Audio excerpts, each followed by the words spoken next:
Si vous voulez, ma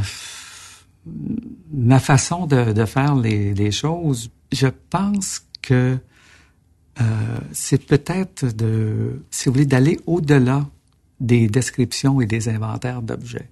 Au-delà de l'établissement de chronologie ou de datation et d'essayer de comprendre comment les gens vivaient et le contexte dans lequel ils vivaient et d'essayer d'expliquer pourquoi ils vivaient de cette façon-là.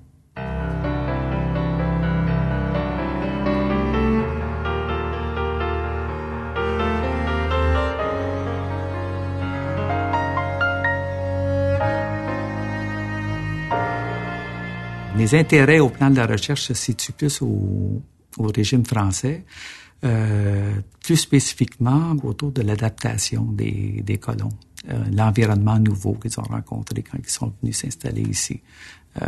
Et ça, c'est le genre d'études là, que j'ai pu faire par les fouilles de l'île aux Oies, qui est située là, dans l'archipel de l'île aux Grues, là, près de Montmagny.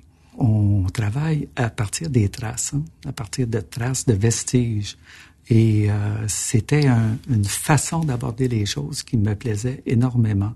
Il y a tout un travail là, de réflexion, d'analyse qui finalement nous amène à comprendre des comportements des gens, leur façon de faire, des activités, des événements, etc.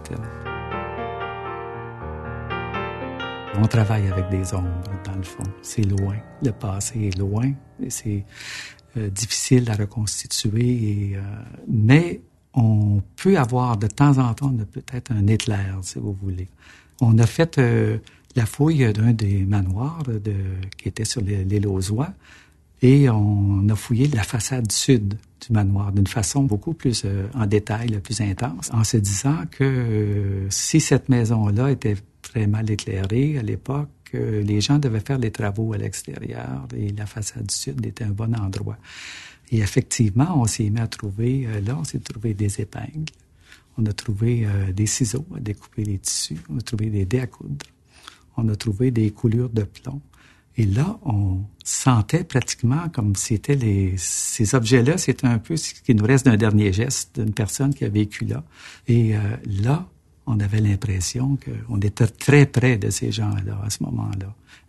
Et ça, je pense que ça nous arrive, là, ça nous prend beaucoup parce que on est pratiquement en présence des gens, mais ça arrive pas souvent. L'archéologie a évolué énormément. C'est que moi, je suis parti, j'ai été formé à l'archéologie par une approche qui était vraiment anthropologique, qui était très humaniste, qui venait des sciences humaines. Mais maintenant, les étudiants ont à utiliser beaucoup les nouvelles technologies. J'ai des étudiants là, qui sont dirigés plus du côté qu'on appelle l'archéométrie, là, mais qui tient beaucoup plus des sciences dures. Donc, ce sont des formations qu'ils ont à se donner en plus, des connaissances qu'ils doivent aller chercher pour encore mieux comprendre si vous voulez, des données qu'on ne pourrait pas avoir autrement. Et à ce moment-là, moi, comme professeur, ça m'apporte beaucoup. Souvent, je me dépasse. Et je pense que pour un professeur, c'est toujours intéressant de voir que la nouvelle génération peut aller plus loin. Sinon, on a manqué notre coup. Hein.